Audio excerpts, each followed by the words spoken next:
ॐ नमो भगवते वासुदेवाय। ॐ नमो भगवते वासुदेवाय। ॐ नमो भगवते वासुदेवाय। नारायणं नमस्कृत्य नरं चैव नरोत्तमं देवीं सरस्वतीं व्यासं ततो जयमुदीरयेत्। नष्टप्रायेषु अभद्रेषु नित्यं भागवतसेवया भगवत्युत्तमश्लोके भक्तिर्भवति नैष्टकी। कृष्णाय वासुदेवाय देवकीनन्दनाय च नन्दगोपकुमाराय गोविन्दाय नमो नमः। ॐ अज्ञानतिमिरान्धस्य ज्ञानाञ्जनशलाकया चक्षुरुन्मिलितं येन तस्मै श्रीगुरवे नमः। श्रीचैतन्यमनोभीष्टं स्थापितं येन भूतले स्वयं रूपः कदा मह्यं ददाति स्वपदान्तिकम्। वन्देऽहं श्रीगुरोः श्रीयुतापदकमलं श्रीगुरून् वैष्णवांश्च श्रीरूपं साग्रजातं सहगणा रघुनाथान्वितं तं सजीवं साद्वैतं सावधूतं परिजनसहितं कृष्णचैतन्यदेवं श्रीराधा कृष्णपादान् सहगणललिता श्रीविशाखान्वितांश्च नमो विष्णुपादाय कृष्णप्रेष्ठाय भूतले श्रीमते भक्तिवेदान्तस्वामिनिति नामिने नमस्ते सारस्वते देवे गौरवाणी प्रचारिणे निर्विशेषशून्यवादी पाश्चात्यदेशतारिणे वाञ्छाकल्पतरुभ्यश्च कृपा सिन्धुभ्य एव च पतितानां पावनेभ्यो वैष्णवेभ्यो नमो नमः। जय श्री कृष्ण चैतन्य प्रभु नित्यानंद श्री अद्वैत गदाधर श्रीवासादि गौरभक्तवृंद हरे Krishna Krishna Krishna Hare Hare Hare Ram Ram Ram Hare Hare.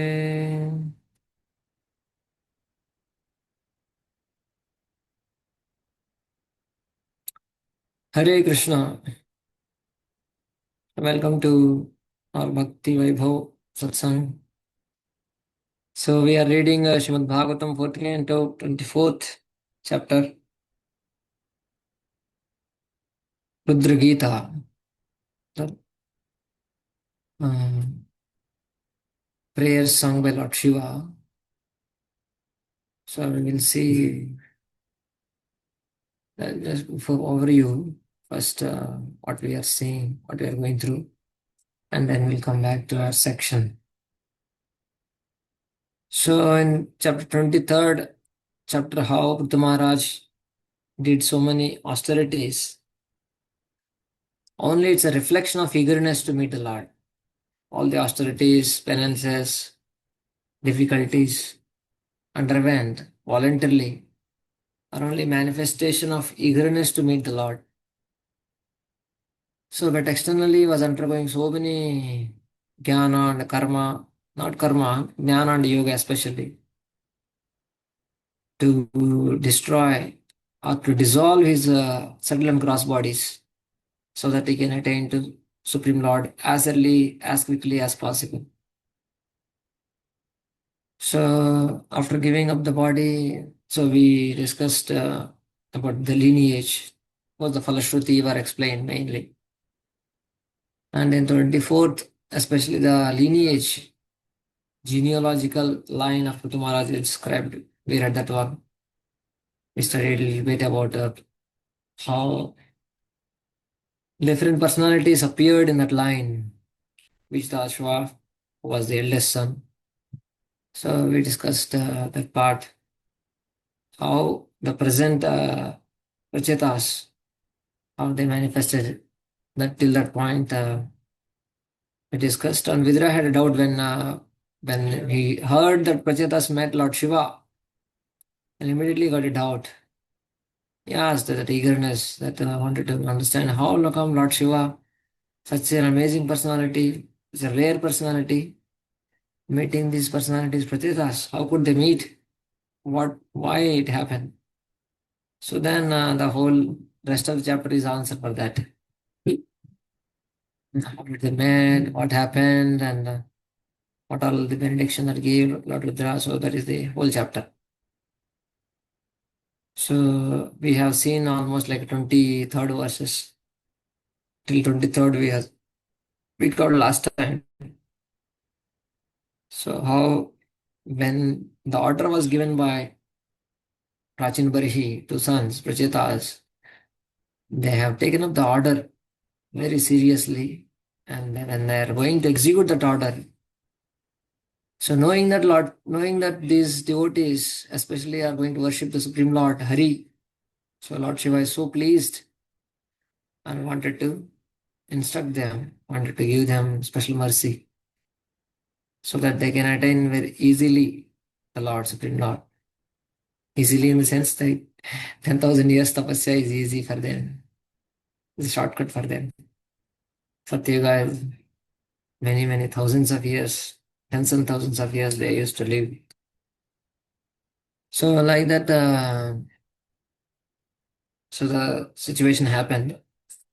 So we will see the section where Prachitas are meeting the Supreme Lord and performing austerities later on. So Lord Shiva, what he mentioned to them, what he prayed, what he instructed in, what kind of prayers, etc. We will see what are the main prayers.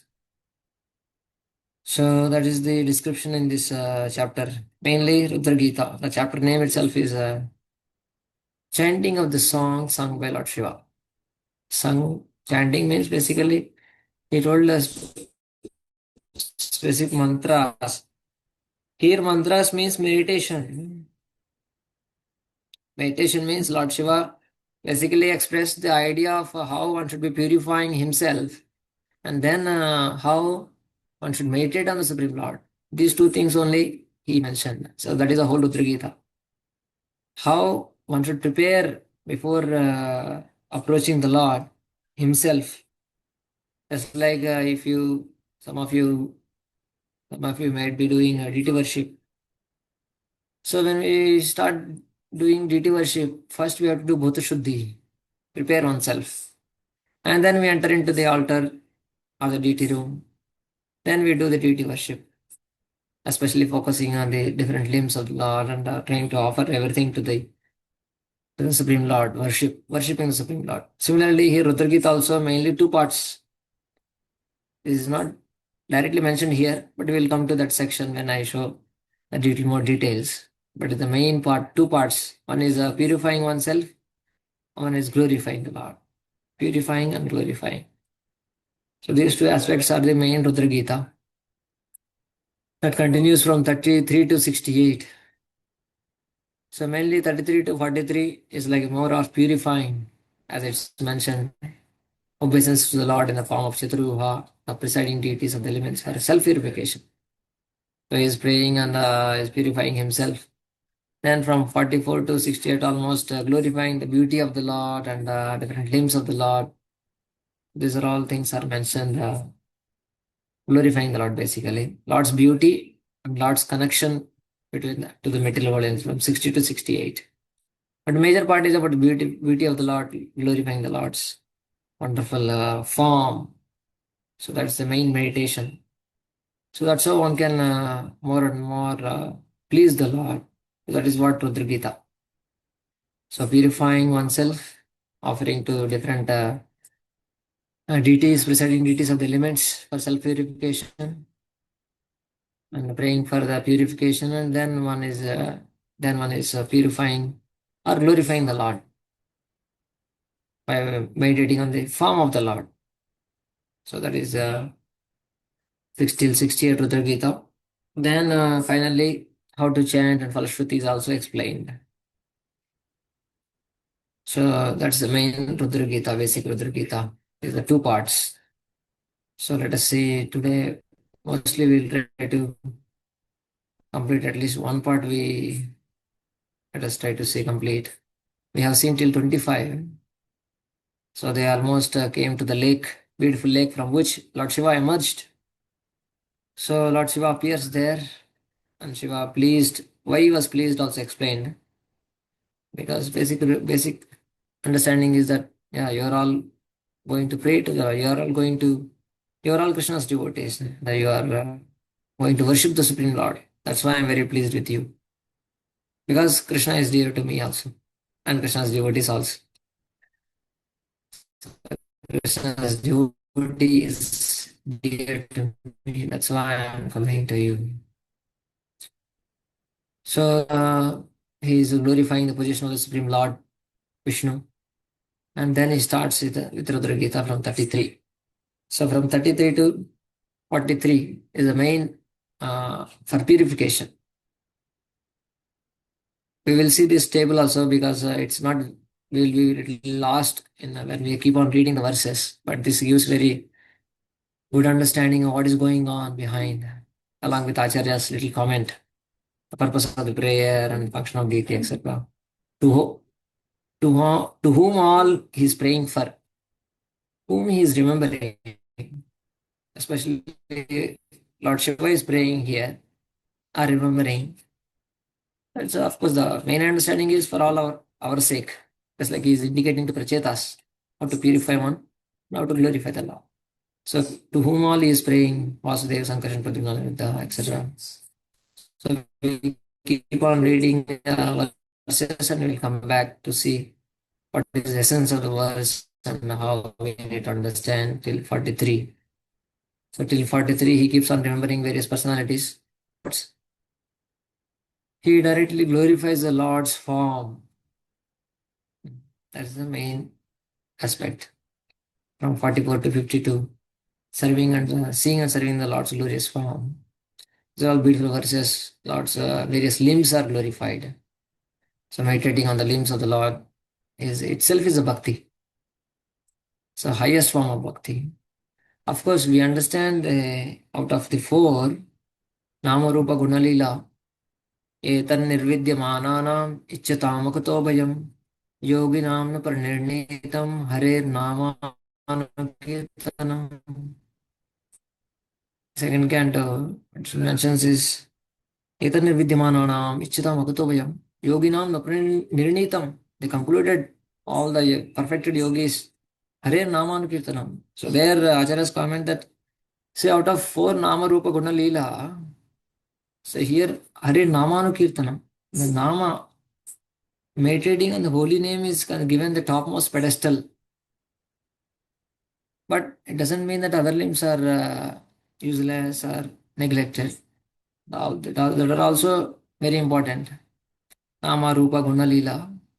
But Nama Kirtan, glorifying the Supreme Lord, especially in this case of Kali, is very much recommended.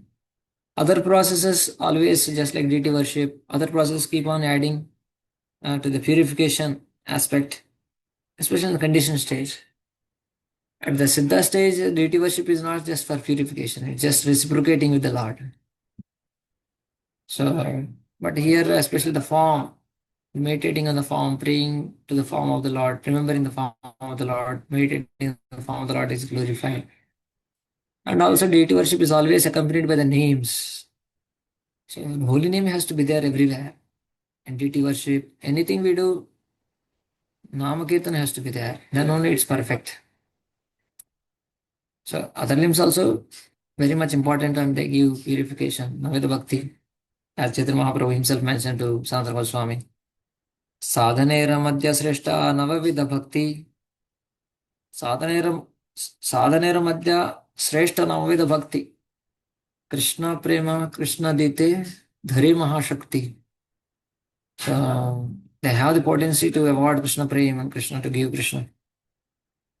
But Tar Madhya Sarvasreshta Nam Sankirtan. So in that also Nam Sankirtan is the topmost. So we need to understand the basic contrast between all the limbs of the devotional service, Shravanam, Kirtanam, Vishnu Smaranam. But we also take advantage of all other processes. But focus is on Nama Sankirtan. The holy name is the main fundamental thing for us. Nama Sankirtan. Chanting and japa and kirtans, both. So, yeah, so here especially the form is glorified. The beauty of the Lord, meditating and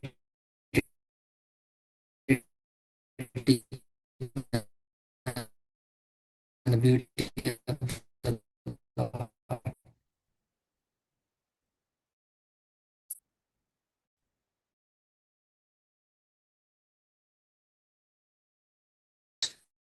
So till 23rd, we have seen how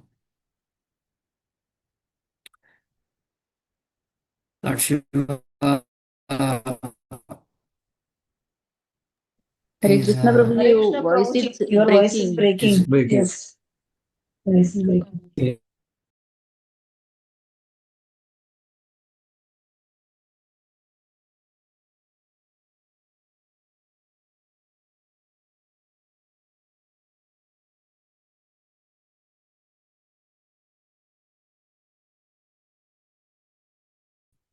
Rama Rama Hare Hare. Suddenly power went, I think. Okay. Yes. So basically, Lord Shiva appeared there. 23rd verse is saying. Yeah, I mean, Lord Shiva is going to appear now. So they just came near the lake, near the ocean, where they are going to do austerities. There was a big lake, and the lake description is given. Description, and from which Lord Shiva is going to appear. So if you are facing any issues on audio, video, please let voice break, etc. Hare Krishna, Krishna Krishna, Hare Hare. Hare Ram, Hare Ram. तर्हि एव सरसस्तस्मान् निष्क्रामन्तं सहानुगम् उपगीयमानम् अमरा प्रवरं विबुधानुगैः तप्तहेमनेका निकाया निकाय निकायाभं शितिकण्ठं त्रिलोचनं प्रसादसुमुखं वीक्ष्य प्रणेमुर्जातकौतुकाः. Pranemo, they offered obeisances. Who? I think in the previous verse it comes, I think. Yeah, basically Prachetas. They offered obeisances. Sadhu Sumukham Viksha. He's seeing the beautiful and pleasing form of the face of this Lord Shiva. Praname, they offered obeisances. Jata Kautukaha, they with great eagerness. Kautukaha, eagerness and with anticipation, enthusiasm, they offered obeisances. And what is the description of Supreme Lord, I mean Lord Shiva, all given. Nishkramantam Sahanugam. He came out, Sarasas Tasman, who came out, Nishkramantam came out of Sahanugam with with all other associates. His description is given, Tapta Manika Bhavam Shitikantam Trilochanam. So his description is given. Yes, please read translation. The, the Prachetas were fortunate to see Lord Shiva, the chief of the demigods, emerging from the water with his associates. His bodily luster was just like molten gold. His throat was bluish and he had three eyes, which looked very mercifully upon his devotees. He was accompanied by many musicians who were glorifying him. As soon as the Prachetas saw Lord Shiva, they immediately offered their obeisances in great amazement and fell down at the lotus feet of the Lord. Mm. So from the beautiful lake, from beautiful personality came out. That's an amazing aspect, how he manifests himself. We don't know from where the great personalities manifest. It's all up to them. They can manifest from anywhere. So Lord Shiva is manifested from this beautiful lake. So his beautiful form is described here. So sometimes people, India especially, they portray any different personalities in different ways according to their own concoctions. But one should especially Ganesh or Shiva or Durga, whatever they want, they keep whatever they think about. So, but the authorized descriptions we need to follow. Of course, he's Nilakanta. Always we know that famous pastime of Samudra Manthan Lila, we are going to read in 8th canto. If at all, if you continue with enthusiasm, Bhaktivedanta, we'll read in Bhaktivedanta, Samudra Manthan Lila. So, but he was also known as just like molten gold. His form is also supposed to be molten gold. Of course, because he applies the ashes, generally he's kept as a more of a bluish color or kind of a whitish color, etc. But it's also considered here Tapta Hema, molten gold. So by seeing the great personalities immediately, they could understand he is a great personality, Lord Shiva. So that's the nature of personalities. They are learned personalities, Prachetas. They know. They offered full obeisances. Please read the first 4 lines. The the word Vibhuda Vibudha. Vibhudhanugai. Buddha indicates that Lord Shiva is always accompanied by the denizens of the higher planets known as Gandharvas and Kinnaras. They are very expert in science, and Lord Shiva is worshipped by them constantly. So Lord Shiva description is given. Prabhupada gives Ashutosh, the word Ashutosh, he explains it a little more with example. That Vrakrasura, that example he gives. Lord Shiva is approached by many, many personalities for material benediction. The demons, of course, they want to take advantage. That's what Prabhupada explains here. But the devotees are approaching here, devotees are approaching for not for material benedictions, but to please them, to please him, and also to gain blessings, to continue to worship the Supreme Lord. So, please read the last line. Devotees of the Lord Vishnu. Devotees of Lord Vishnu, however, have no desire for such benedictions, and Lord Vishnu does not give his devotees benedictions, which would cause disturbance to the whole world.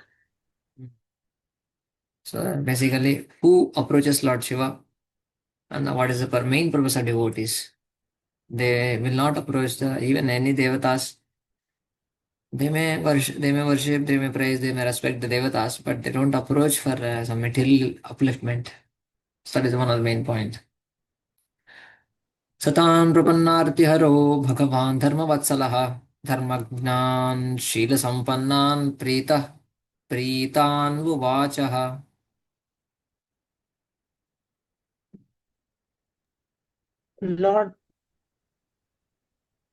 Lord Shiva became very pleased with the Prachetas because generally Lord Shiva is the protector of the pious persons and persons of gentle behavior.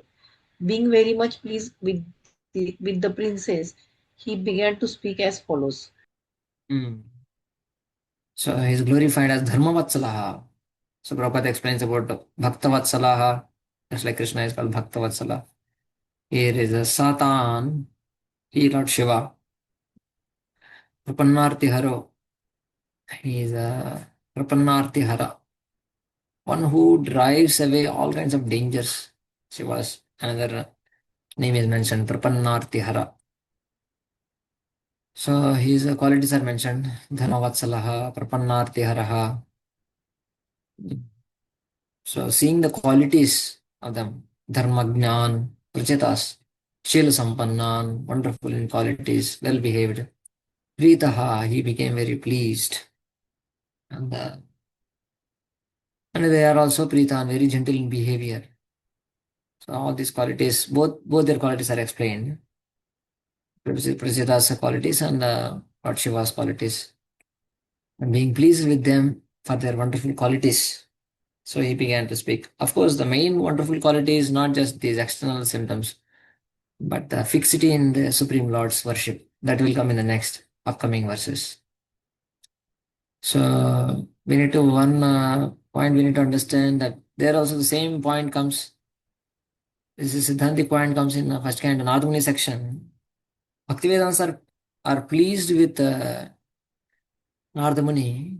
So there some qualities are explained. Danto is well controlled, well behaved. With I think Alpa Bhashini is very less talkative, Nardamani. So it appears that because of Nardamani's qualities, they bestowed mercy. And that point is not exactly the right. So otherwise, it appears that then it will be a mistake from mistaken sense, a shortcoming from the point of view of Bhaktivedantas, Paramahamsas, or devotees of the Lord, because they are always impartial.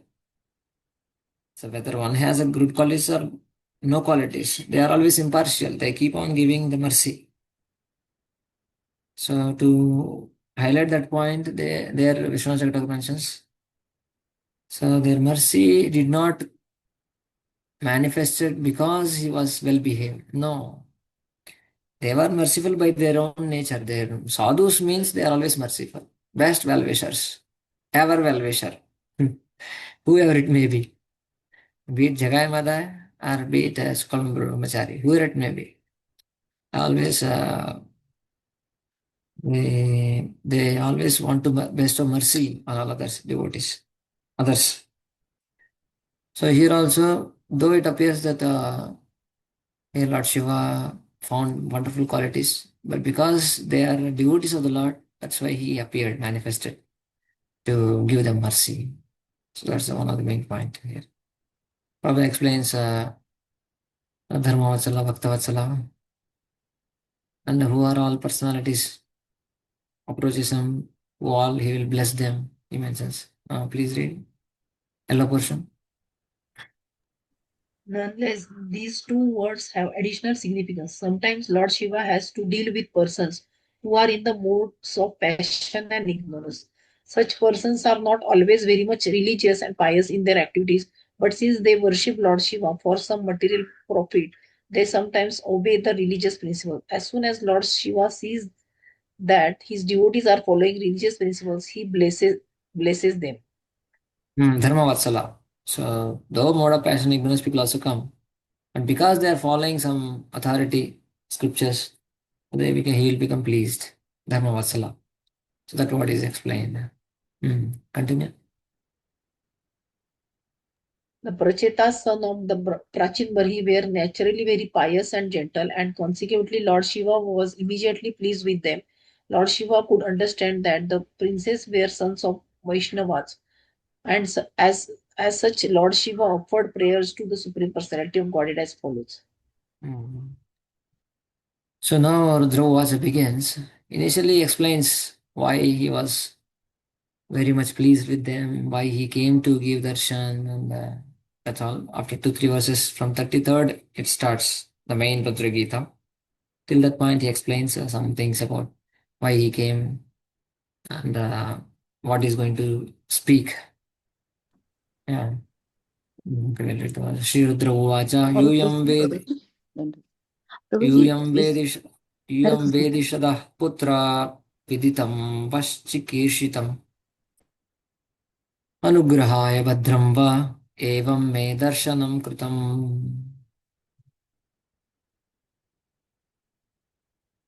Continue. But Lord Shiva said, "You are all the sons of King Prachimvari, and I wish all good fortune to you. Also know what you are going to do, and therefore I am visible to you just to show my mercy upon you." Hmm. So main reason is explaining here, but the Shiva viditam viditam vah chikirshitam. What you are going to do or what are your desires, I know it. What they are going to do, they are going to worship the Supreme Lord. So that he could understand. He could know that one. So that's why knowing that they are going to worship the Supreme Lord and being pleased with them, with their qualities as well. Anugrahaya Bhadrabdha, so to bestow special mercy. Just like an Ardhamani came to Dhruva Maharaj, knowing that he is going to worship the Supreme Lord with great determination. So similarly here also. So Lord Shiva came to help them. Evam me darshanam kritam. I just gave my darshan. Please read. By this, By these words, Lord Shiva indicates that what the princes were going to do was known to him. It is a fact that they were going to worship Lord Vishnu by severe austerities and penances. Knowing this fact, Lord Shiva immediately became very pleased, as apparent by the next verse. This indicates that a person who is not yet a devotee of the Supreme Personality of Godhead, but who desires to serve the Supreme Lord, receives the benedictions of the demigods headed by the chief demigod Lord Shiva.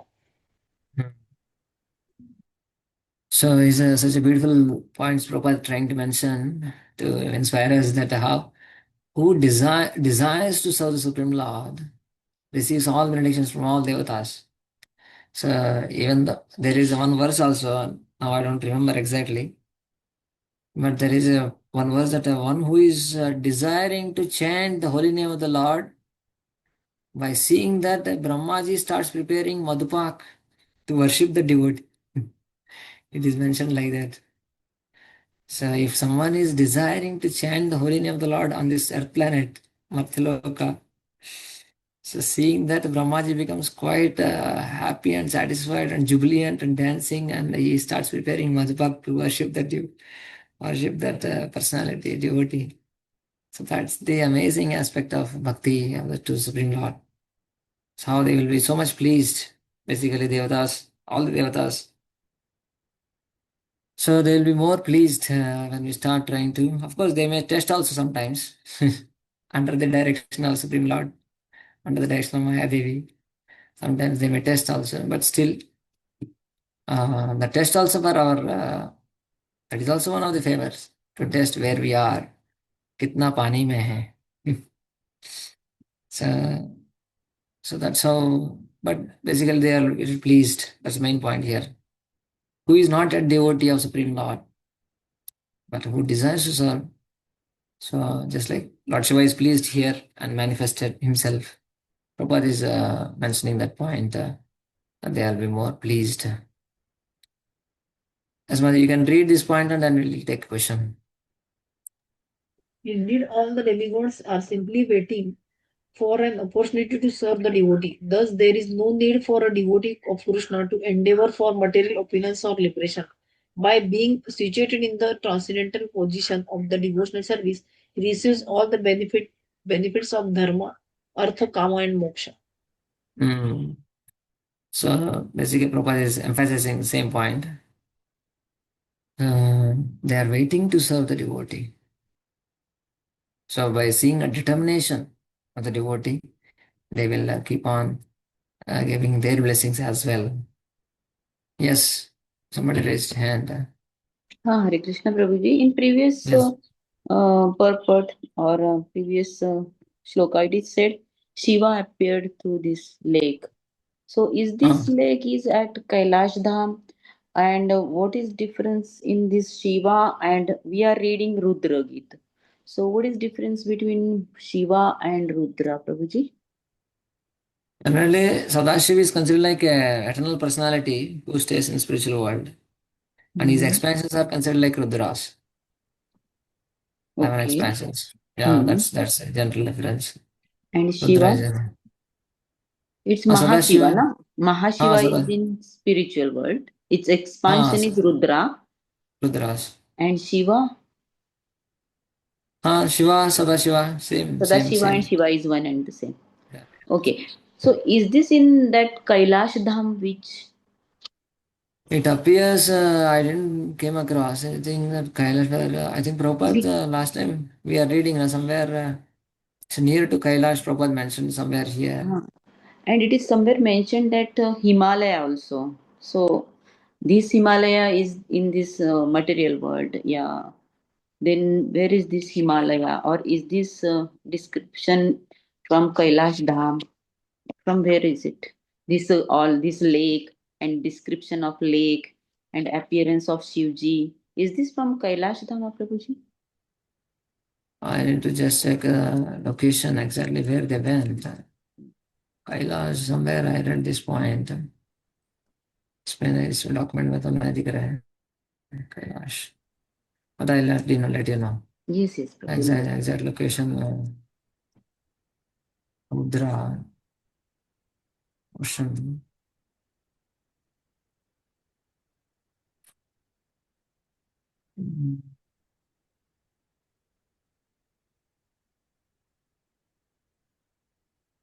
There are three, na? Sadashiv, Mahashiv, Shivji, Rudra. But basically, the Shiva aspect of the Sadashiva, Mahashiva, generally considered the same personality. All are one personalities only. But just expansions are known as Rudras for a specific purpose of Pralaya Okay. and manifestation in this world, 11 Rudras. So they are considered expansions only, but are all one personality only. There is no any Okay. difference, but just function wise. Okay, Prabhu. Here. Okay, I'll come back to that one.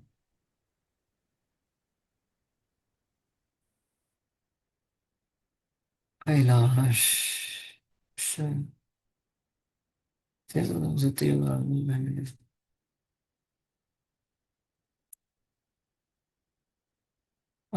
Sometimes Hare Krishna Prabhuji. What do you mean by the 12 Jyotirling? Is it abode of Lord Shiva? yeah, there are also Shiva's manifestation Jyotirlingas. There are specific manifestations of Supreme Lord Shiva. Yeah, Okay. yeah, different places in India he's manifested himself. They are considered very much the prominence of presence of Lord Shiva. Of course, maybe I'll let you know about this Kailash, etc. I'll just check. Okay, we are Prabhuji, in Hare Krishna. 20s. Is it similar Kailash Bhulok Kailash and जैसे ये रहता है ना Golok Vrindavan and Bhulok Vrindavan बोलो is it similar to it is applicable similar for similarly applicable for Kailash Dham? Kailash Dham actually is considered in the spiritual world, Kailash Dham, what is present there. That expansion, what is there, maybe Varanasi, whether it is considered Kailash Dham or not, I never heard. But Varanasi is the Kashi Vishwanath. Kashi is given to by Supreme Lord only, to Lord Shiva, as a place in this material world. On this earth also there is Kailash and Manas Sarovar. I heard. Manasarovar, And Kailash. near Kailash, Manasarovar on this fatal planet. Yes. On the fatal planet, Manasarovar. I think one description comes, I think, in the third canto, no? Where Brahmaji goes and meets the Lord Shiva. There is one Kailash, correct. The eternal abode is different, and this Kailash is different. Different in the sense, yeah, just like it is also place of Lord Shiva, who is manifesting himself, who is staying, where Arjuna also meets, I think, while going towards higher planets. Right now, in Mahabharata also it comes. So, what is the difference you are asking? Yes. Are two different? They are like his own abodes. When he manifests, expands, he manifests himself. He is doing different pastimes in the sense of glorifying the Lord, doing some particular pastimes, activities of his expansions at different places. Right. Yeah. Okay, so in we are in 27th. Yeah.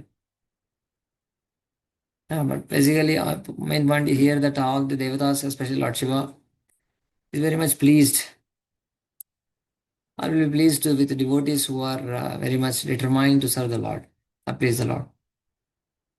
So that's the main point that you don't need to specifically, as Prabhupada mentions, no need to specifically please other devatas. But the moment you start worshipping the Supreme Lord, glorify the Supreme Lord, even desiring, they will keep on assisting other devatas. 28. यः परं ब्रह्म सः साक्षात् त्रिगुणा जीव संहितात् Bhagavantam Vasudevam Prapanna Sapriyo Hime. Please read translation. Lord Shiva continued, any person who is surrendered to the Supreme Personality of Godhead Krishna, the controller of everything, material nature as well as living entity, is actually very dear to me. So here we can see what is dear to Lord Shiva. People have many ideas, but here is saying that surrenders to Supreme Lord. And to that point, the Acharya's comment that taken is prapanna sa priyo hime, not my own devotees are dear to me, rather devotees of Lord Vishnu are more dear to me. So till that point from Acharya's mentioned how he is very much longing to have the association of the devotees of the Supreme Lord Vishnu. Especially the devotees means who are surrendered, fully surrendered, not just kind of a Mishram Bhakti, pure devotees. So the pure devotees, Krishna is very much. So he is very much longing to. Is very much longing to be associating with them and trying to serve them, please them, associate with them. That's all he also will try to describe in the upcoming verses whom he is longing for. As Prabhupada mentioned, now Lord Shiva explains the reason he has personally come before the princess. The reason, main reason. So how devotees are so rare, that Prabhupada explains. Please read the blue portion. Lord Shiva is rarely seen by common men, and similarly, a person who is fully surrendered unto Vasudeva Krishna is also very rarely seen, because a person who is fully surrendered unto the Supreme Lord is very rare. Sa Mahatma Sudurlabha. Consequently, Lord Shiva came especially to seek the Prachetas because they were fully surrendered unto the Supreme Personality of Godhead Vasudeva. So basically, we need to become more and more devoted to the Lord, and other devatas will definitely be pleased. We need not too much worried or fearful, etc., etc. But definitely, we can offer respects Lord to Lord Shiva, and some devotees may offer prayers to Lord Shiva on Shivaratri, fast for the Lord Shiva, etc., etc., depending on their mood, and they're trying to please the Lord. I'm just waiting as a document is, I think, 1 minute may take to save the document.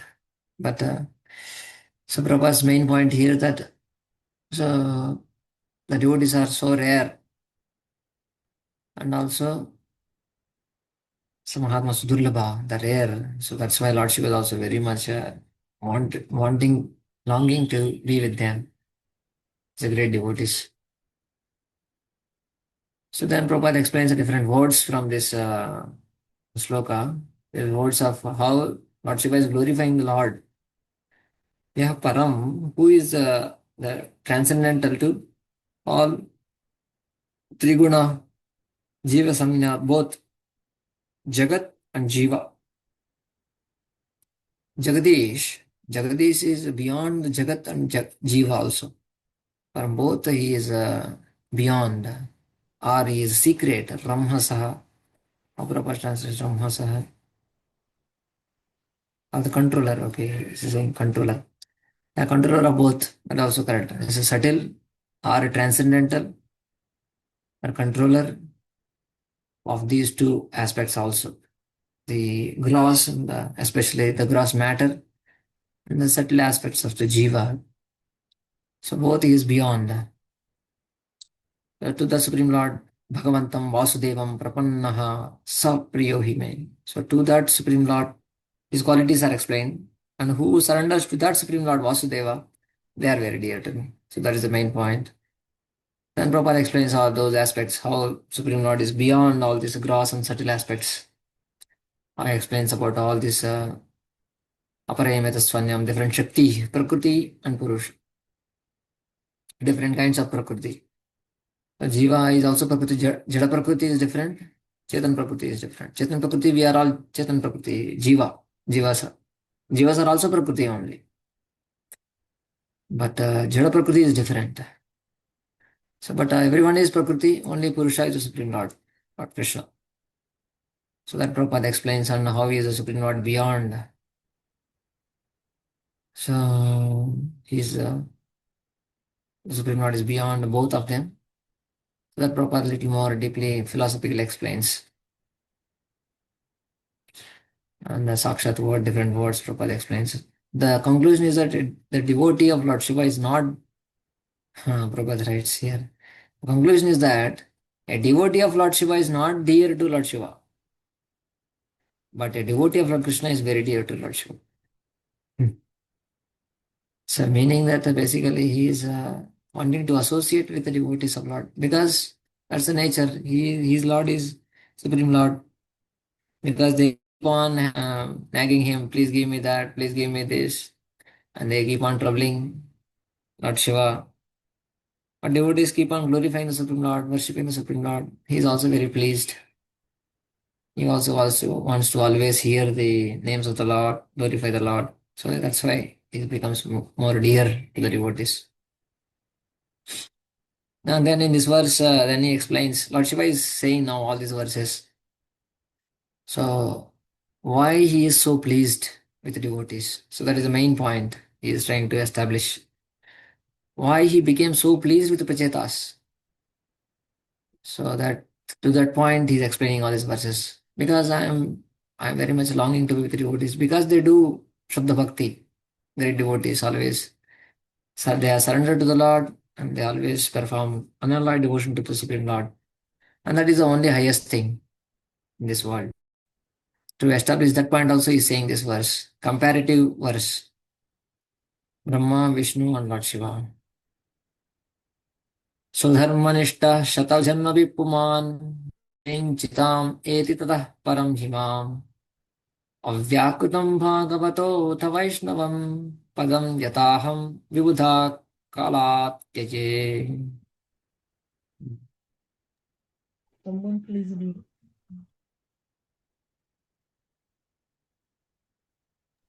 A person. Yes, yes. Is Continue. anybody ready? May I read? Yeah, please continue. A person who executes his occupational duty properly for 100 births becomes qualified to occupy the post of Brahma, and if he becomes more qualified, he can approach Lord Shiva. A person who is directly surrendered to Lord Krishna or Vishnu in unalloyed devotional service is immediately promoted to the spiritual planets. Lord Shiva and other demigods attain these planets after the destruction of this material world. Mhm. So the comparative study is given how Prabhupada also explained the same point, evolutionary. Swadharmanishta Janma Vipuman. Swadharmanishta, following our Varnashram Dharma for how many months, years, lifetimes? Shatajanma, for hundreds lifetimes. If one is perfecting his Swadharma, Varnashrama Dharma, Brahma, Kshatriya, Shudra, Vaishya, whatever. So if the one is following Shatajanma, 100 janmas, 100 births, like that, without any deviation, then one will be qualified to attain the post of Brahmaji. Virinchatam eti, tatah, virinchatam eti. So that kind of dharma, that kind of punya one should have to attain Brahmaji post. Tatah param himam. Even more than that, if one does, then they will come to me. But to attain to Supreme Lord, Avyagatam Bhagavato Atha Vaishnavam Padam Yataham Vibudha Tyaje.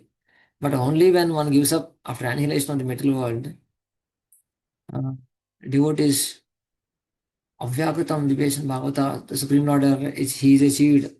A person who is directly surrendered to Lord Krishna and Vishnu is immediately promoted to spiritual worlds, beyond the material worlds. So that is the comparative understanding is given by Lord Shiva himself. So only punya is just like we come to all the metal planets. But by bhakti, only by anala devotion, one can attain to Supreme Lord's position. So that is a comparative mention here. Then Prabhupada explains more of that evolutionary process. This verse gives an idea of highest perfection of evolutionary process. It starts with all the tracing the evolutionary process from devastation, pralaya, filled with water and many fishes, aquatics. They evolve to creepers, trees, insects, reptiles, and then birds and beasts, then human beings, civilized human beings, and the human form of life. Then in the human form of life, Swadharmanishta, when he's following Chaturvarnya Maya Srishtam, then one can try to perfect his life in terms of going upper and upper. So as one goes upper and upper, then he has the opportunity to elevate himself. But if he's not, then he may come down. Kshine punya martalokam vishanti. Please read these three paras.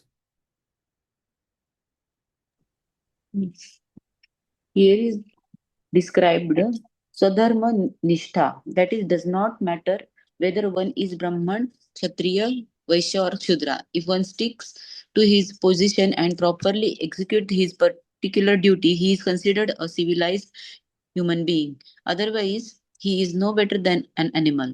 It is also mentioned herein that whoever executes his occupational duty, Swadharma, for 100 births, for instance, if a Brahmana continue to act as a Brahmana, becomes eligible for promotion to Brahmaloka, the planet where Lord Brahma lives. There is also planet called Shivaloka or Sadashivaloka. Sadashiva Loka, which is situated in a marginal position between the spiritual and material worlds. If after being situated in Brahma Loka, one becomes more qualified, he is promoted to Sadashiva Loka. So this Sadashivaloka, as we are discussing, Shivaloka, Sadashivaloka, that you might have seen as a spiritual world planet, or there is one picture called universe picture chart. There, bottom of the spiritual world, you might be seeing Sadashivaloka, just after Vaitaranya river. In the spiritual world only, but there is Sadashivaloka. That Prabhupada is talking about. Marginal means is in the after crossing the material worlds, as mentioned here. If one after being situated in Brahmaloka becomes Brahmaloka, but he will promoted to Sadashivaloka. So especially those who are devoted to Lord Shiva, at the same time they should not criticize or have proper understanding of Vishnu Tattva. He has great respect to Lord Vishnu, his form, his personality, but he is attracted to Lord Shiva. So that person only can go to Lord Shiva, Sadashivaloka. Rather, he only pleasing to Lord Shiva. If one criticizing Vishnu and all, Lord Shiva is not at all pleased at all. Same point applies to Vishnu also. Definitely one may be serving Vishnu, pleasing Vishnu, and trying to Krishna also. But one is very critical of Lord Shiva or criticizing the devatas. That's why second offense is itself says that how one should know the exact position and the roles of different devatas. So if we consider equal or independent, both are not at all will help us to progress. We need to understand them properly and try to also respect them properly. Otherwise, one will be committing offenses or criticizing, etc. Then will not be progress. So for both personalities, both apply. That's what Prabhupada mentioning here. Different lokas, they gradually elevate themselves. Prabhupada mentions about how this different planetary systems in the material world, crossing that, once we cross, then we go to Shivaloka, and beyond that is Vaikuntha lokas.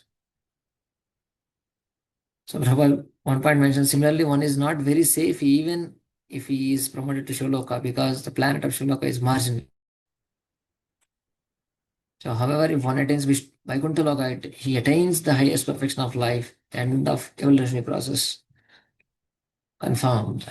So everywhere that opportunity is there that we desire something else, we come down at different things. So we need to be careful. That's what Prabhupada's main point here. Please read these two paragraphs.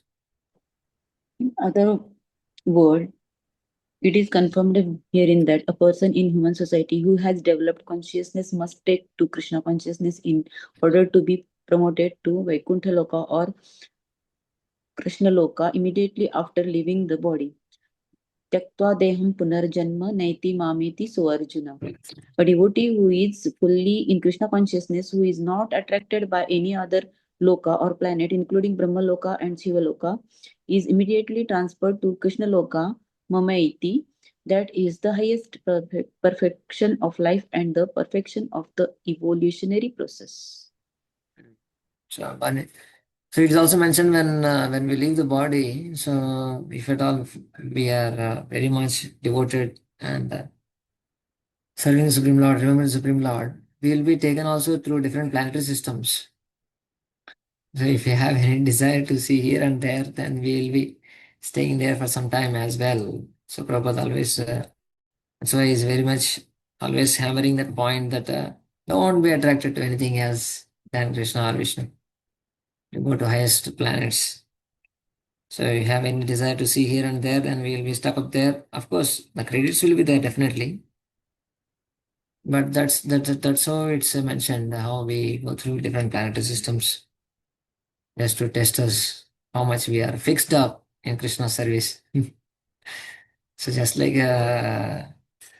when Lord Ram, after Ramayana, when Lord Ram was coming to Ayodhya, so he told Hanuman, Hanuman, you go near the outskirts of the Ayodhya and see what Bharat is doing and talk to him and see the, you tell that I am coming. Now everything is done, war is done, I killed Ravana and Sita is again back. Now we are coming. So you try to observe his face. If you see any changes in his face, then let me know that we can give the whole kingdom to Bharat and we'll go back somewhere else. So I'm ready to give the whole kingdom to Bharat. So I will not enter into kingdom. So especially Lord Ram sent Hanuman to see what was the state of Bharat's condition, because he thought he's already 14 years and Bharat is there in the kingdom and he might be wanting to be in the like a king. He might be enjoying all facilities and having a wonderful time. But as we know how Bharat's status, how much dedicated, devoted to Lord Ram and the service and where he was staying and all that we know. So these are all just to give us an understanding what is the nature of a fixed up devotee and how Lord also will test. We'll have some tests for all of us just to see where we are at. And that is to give us understanding to how we can improve more, not to fail us. The whole point of exams in college or schools, the main purpose is not to fail the students, but to test the students how much they absorb that subject matter. So that they also can improve themselves. So like that, yeah, we are also will be tested. So we need to be fixed up. That's what Prabhupada is. The same point he emphasizes many times. Let us be fixed up in the service of the Lord. No need to go here and there. Everyone will be pleased. All the devatas will be pleased. So let us only fix to the service of the Lord. That is one of the main point that Prabhupada drives here. Next 30. Ata bhagavata ayujam yasta bhagavan yatha namad bhagavatanam cha preyan anyosti karichet. You are all devotees of the Lord, and as such, I appreciate that you are as respectable as the Supreme Personality of Godhead Himself. I know in this way that the devotees also respect me and that I am dear to them. Thus, no one can be as dear to the devotees as I am. In both ways, as I mentioned. So for Lord Shiva, devotees and the Lord are very dear. And for the devotees of Lord Vishnu also, the Lord Shiva is as dear as the Supreme Lord himself. That is also mentioned by him. Please read. It is also. It is said Vaishnavanam Yatha Shambhu. Lord Shiva is the best of all devotees. Therefore, all devotees of Lord Krishna are also devotees of Lord Shiva. In Vrindavana, there is Lord Shiva temple called Gopeshwara. Continue. The gopis used to worship not only Lord Shiva but Katyayani or Durga as well. But their aim was to attain the favor of Lord Krishna. A devotee of Lord Krishna does not disrespect Lord Shiva but worship Lord Shiva as the most exalted devotee of Lord Krishna. Consequently, whenever a devotee worships Lord Shiva, he prays to Lord Shiva to achieve the fear of Krishna and he does not request material profit. Hmm. So basically, all devata worshippers go to devatas. Kama isthaite ritagnana prapadyante anna devata. The Prabhupada quotes and mentions that, but devotees of Supreme Lord not interested in all these material benedictions. Uh, uh, uh, but Shiva was not kind and merciful only to Prachetas. Anyone who is a devotee of Supreme Personality Godhead is very dear to Lord Shiva. Not only are the devotees dear to Lord Shiva, but he respects them as much as he respects Supreme Personality Godhead. So basically, both sides Prabhupada is mentioning. Read the second this one. Similarly, devotees of Supreme Lord also worship Lord Shiva as the most dear devotee of Lord Krishna. They do not worship him as a Supreme Personality of Godhead. It is stated Separate in personalities. Separate sorry. personality. Yes. They do not worship him as a separate personality of Godhead. It is stated in the list of Nama Paradhas that it is an offense to think that the chanting of the name of Hari and chanting of Hara or Shiva are the same. Mm. So we know that he is the devotee of the topmost devotee of the Lord, and that's the main point.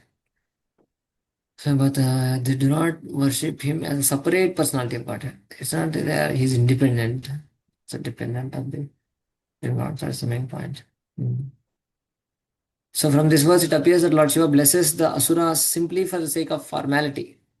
Actually loves one who is devoted to Supreme Personality of Godhead. Yeah. So sakapata krupa, akapata krupa. Kapata krupa. Kapata krupa means, so Lord Shiva is mentioned with these two names. Kapata krupa means there is no kapata in his krupa or devotees. Sa kapata means he's trying to not really bestowing special mercy. He's giving all kinds of material benedictions. It's not a real benediction, right? No, we understand what is the real benediction, real blessing. So that's what Prabhupada mentions here, sake of formality only.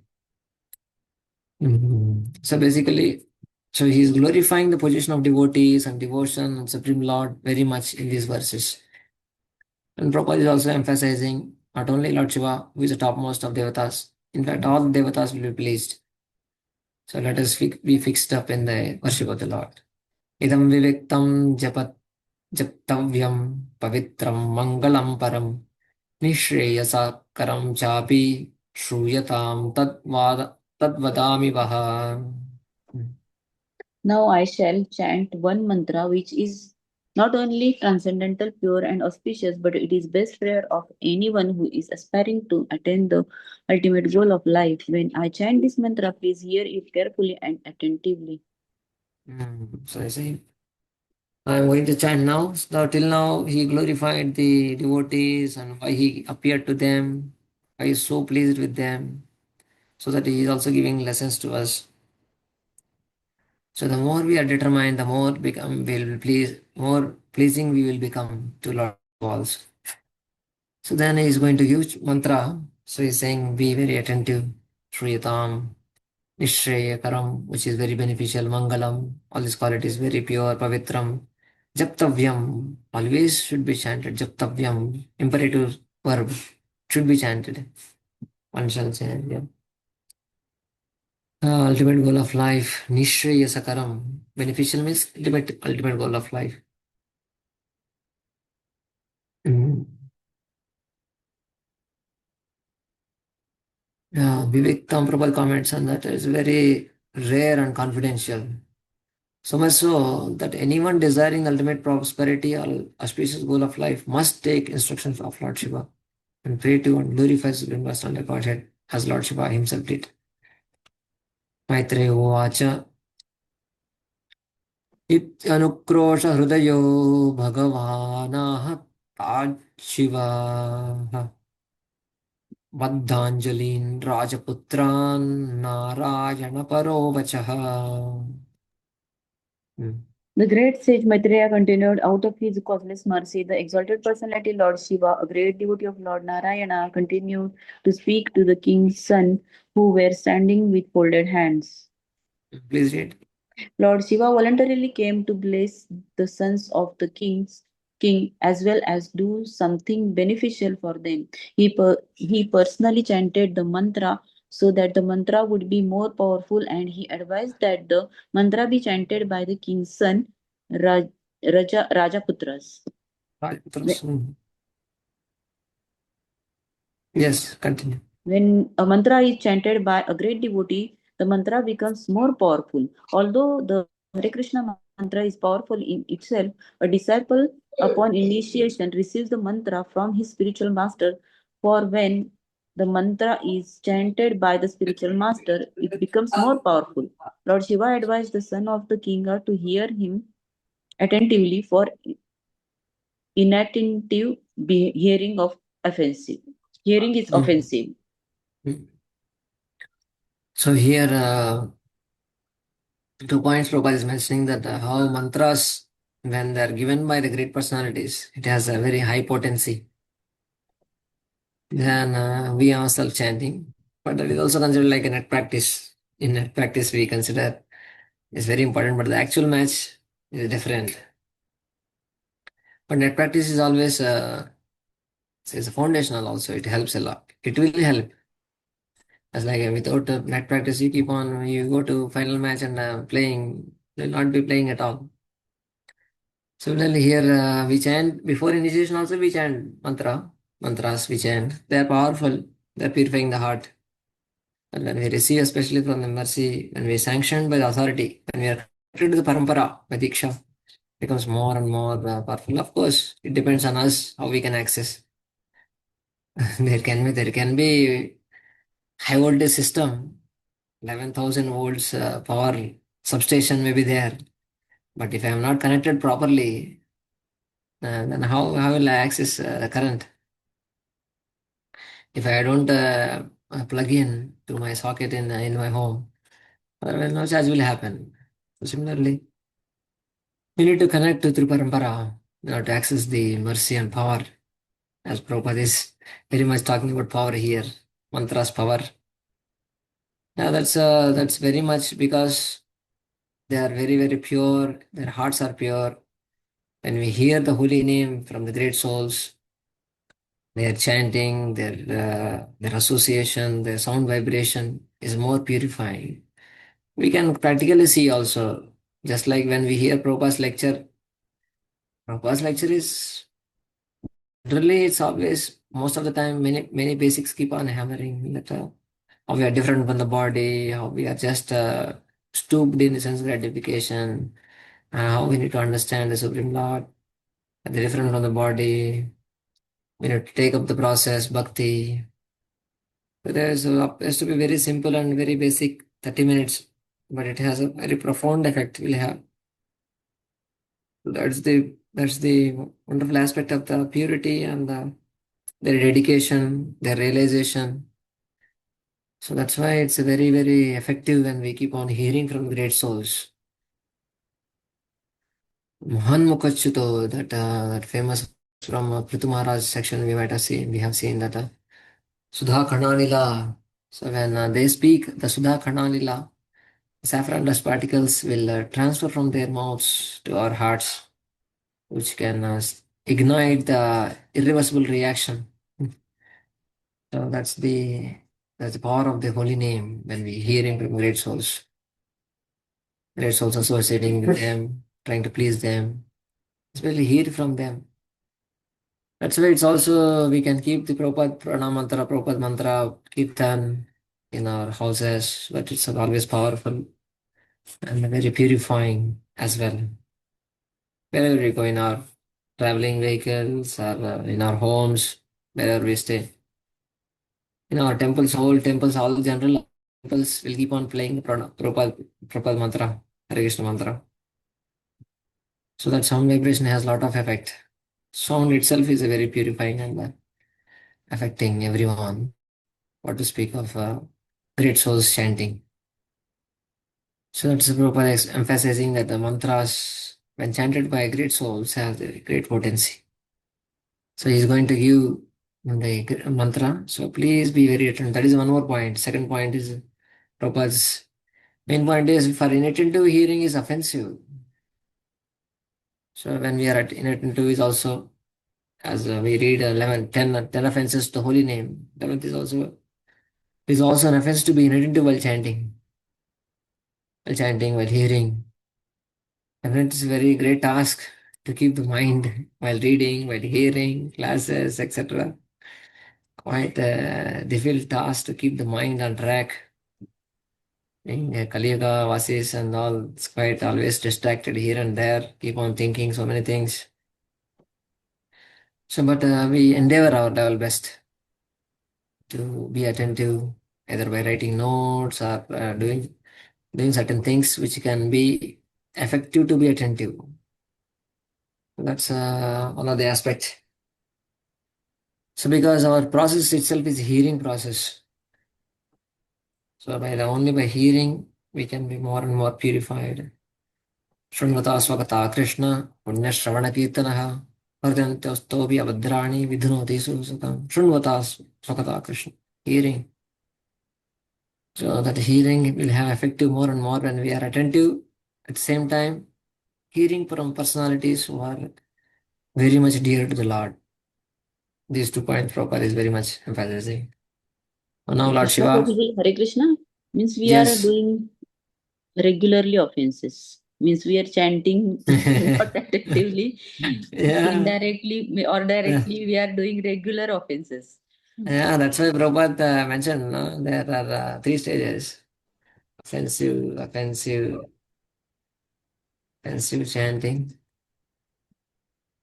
or hearing, basically. So, Prabhuji, Offensive. this, Bhakti Vaibhav, this purports Yes. are actually serious, because when we read this, then we understand Yeah. what is the seriousness that we should have. Otherwise, life is going on Yeah. mechanically. That's that. Yeah, Be careful. Prabhupada keeps on hammering and shaking us, waking us. That's why the purports are very powerful. We need to keep on reading, hearing, remembering. And even because of this inattentive chanting, because of these offenses, there is no progress in devotional service also. Yeah, correct.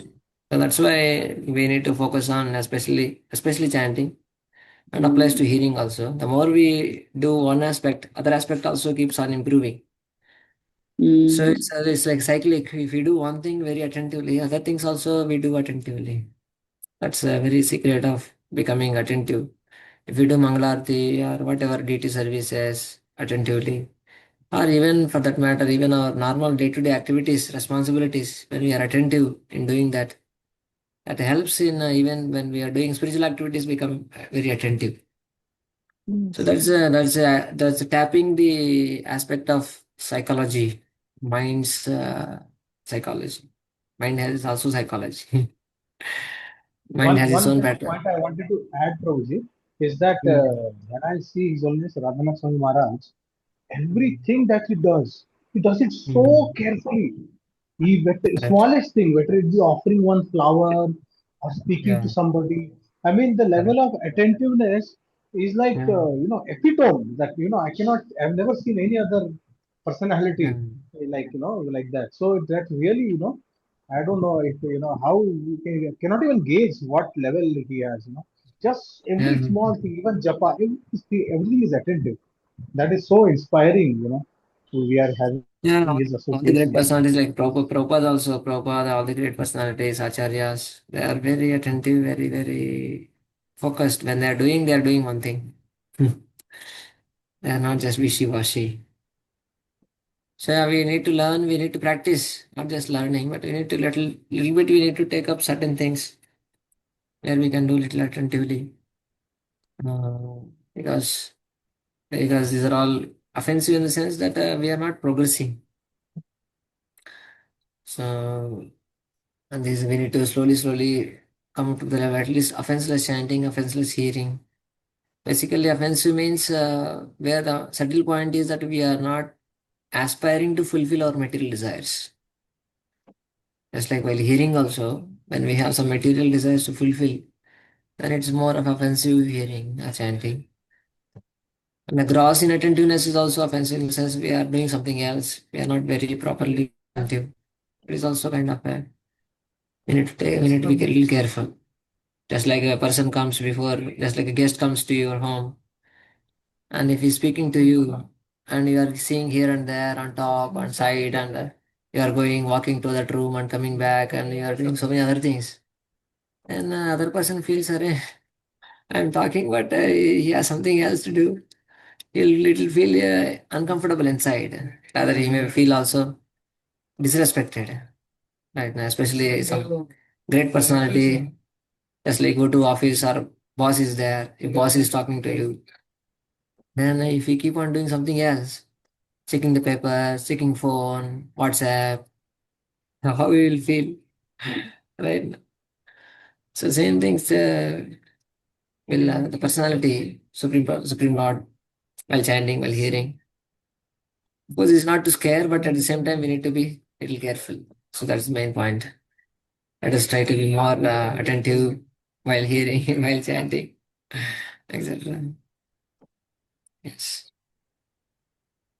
Okay, Sri Rudra Uvacha.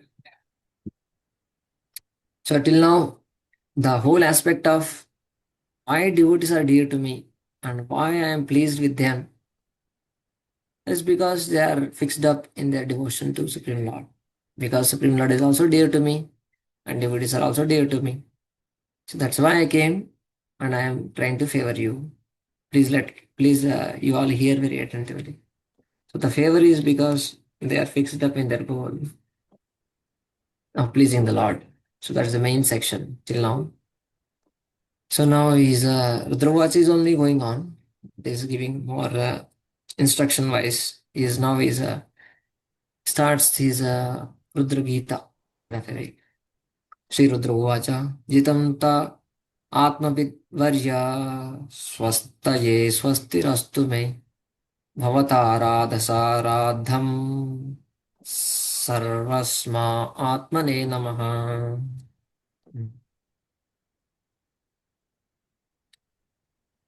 Lord Shiva addressed the Supreme Personality of Godhead with the following prayers. O Supreme Personality of Godhead, all glory is unto you. You are the most exalted of all self-realized souls.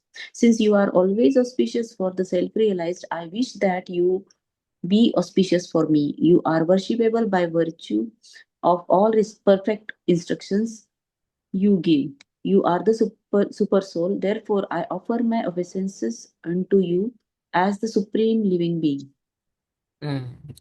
So as I mentioned, we keep on seeing that overview so that we are not lost where we are in this what is going on, because it's a very big section and things are little very subtle things are being mentioned.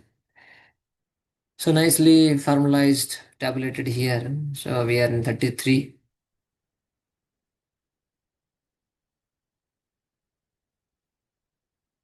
Mm. So first verse is speaking about obeisances. So here is from here till 68 is called Rudra Gita. So first this for 33 to 43, he's as I mentioned, just like there's a whole analogy kind of a deity worship. Let us suppose we do Bhuta Shuddhi and then we enter into the altar and then do actual worship. Similarly, this for 33 to 43 is like a Bhuta Shuddhi, is a self-purification. That is also kind of offering obeisances. Is praying to the Lord. There is also prayers only. Obeisances to the Lord in the form of Chaturyuha and presiding deities of the elements for self-purification. So he's invoking different personalities to make purify himself so that he can meditate on the Lord. Yes, Manas, you have a question? Prabhuji, Actually, Lord Shiva is above three modes, Oh, and correct. still he needs to pray for his purification. Correct. He's teaching that mantra. He's not. He's Mm. teaching the mantra to Prachetas how one should pray and purify oneself. Mm. So that is in that light we need to see. Okay. He's always pure, Yes. definitely. Mm. But also one aspect we can learn that how even though one may be very great, Mm. how one should always be in the mood that I'm contaminated. I have contamination. I need to be purified. We have many examples. That is another paradox of great souls. The more they are pure, the more they think they are impure. Like Krishna Goswami, Bhaktivedanta Thakur, or who are great personalities. They always have that kind of a humility in the aspect. So yeah, this is not just for him to purify himself, but as for his teaching the Vedas how one should purify, especially who are trying to approach the Lord, how they should be purifying themselves. Like that, in that light, we need to understand. Yes. So the first 33rd words we read. So you are the best of self-realized Atmavid Varya, who is saying about Lord's quality. He's saying to the Lord, or he's praying to the Lord, you are the best of self-realized Atmavid Varya, since you are always auspicious for self-realized. So you are worshipable by virtue of the all perfect instructions you give. So he gives all instructions and he's a self-realized, best among self-realized. Nitya Nityanam Chetanas Chetananam. That's what Prabhupada explains in his purport. We'll see a few points. So one thing Acharyas, especially Vishnu Thakur brings up that there is a purpose to the prayer also. All these prayers have some purpose. So he brings out that one. Though this is not mentioned directly in the verse, but he implies. So what Lord Shiva is implying here? What is the purpose of offering this kind of prayer? So let me also have that auspicious condition. Swastir astu me. Let me be in your. Let me continue to be in your self-realized souls, among self-realized souls. So he's. Let me be in that auspicious condition. He's requesting to the Lord. And let me have the perfection by worshipping you. So in that condition, let me also worship you. So in that mood is verse is spoken. So yeah. So Prabhupada glorifies. So hope you understood the point. So basically, Lord Shiva is offering this prayer, offering the glorification to the Lord. Jitam ta atma vidvarya, jitam, glory, all glories. So Vishnu Jagataku mentions first one should start with Jai Jai, glorifying the Lord first, all glories. So in that way, he's starting this glorification of the Lord. So in that mood, he's starting Jitam ta atma vidvarya. In the self-realized souls, his varya is topmost personality. So that point Prabhupada glorifies here. So Prabhupada mentions that he reflects that point of Jai Jai, how one should glorify the Lord immediately. Just like when we open the altar, Jai Shri Shri Radha Manojana Dev Ki Jai. So we say all glories. So like that, initially, he immediately started with Jai. Please read this one. As soon as devotee is inspired by the Lord to offer the Lord a prayer, the devotee immediately glorify the Lord in the beginning by saying, all glories unto you and my Lord. So Jai Dhwani, even for Bhagavatam also, for Lord also, it's very much recommended. So glorifying the Lord. Jai Jai Kar. As like kings are generally greeted like that. Jai Jai Ho. Jai Bhava, Vijayi Bhava. They say, no? So that's glory. That's a glorification. That's a opulent glorification to the Lord. Then Prabhupada explains that word Atmavidvarya, self-realized souls. Or is best among self-realized souls. Nitya Nityanam, he quotes that one. Chetana Chetanam. He explains about there are different various living entities. Living entities Akshara and Akshara. And he is the best amongst all the liberated souls in the spiritual world, the Supreme Lord. That's what he mentions mainly. And second point, he gives instructions by which he can be worshipped. So that point also, 2 points mentions basically. So he gives instructions to all the living entities so that they can worship the Supreme Lord. And another point is he is the best amongst all self-realized souls. Both points Prabhupada highlights in this point. Lord always gives instructions to such exalted devotees to inform them how they can remain fixed in devotional service. So as we have seen, the conclusion you can read. The conclusion is that Lord Shiva wanted to remain a fixed devotee of the Supreme Personality of Godhead Vasudeva. As explained in following verses, Lord Shiva never desired to merge into the existence of the Supreme Lord like the impersonalists. Rather, he thinks that it would be good fortune for him to continue to be fixed in the understanding of the Lord as the Supreme Being. By this understanding, one realizes that all living entities, including Lord Shiva, Lord Brahma, and other demigods, are servants of Supreme Lord. So he is a supreme being. That means he is not impersonal Brahman, and he wants to be fixed in that impersonal. Is fixed in that understanding of supreme being. That means another understanding is others are all servants, including me. Lord Shiva is saying, and he wants to take the instructions of the Lord so that he can remain fixed up in the service of the Lord. So these are some points Prabhupada highlights. Now the prayers to Chaturvyuha of the Supreme Lord to purify the elements, these elements. Namah Pankajanaabhaya Bhuta Sukshma Sukshmendriyatmane Vasudevaya Shantaya Kostaya Swarochishe.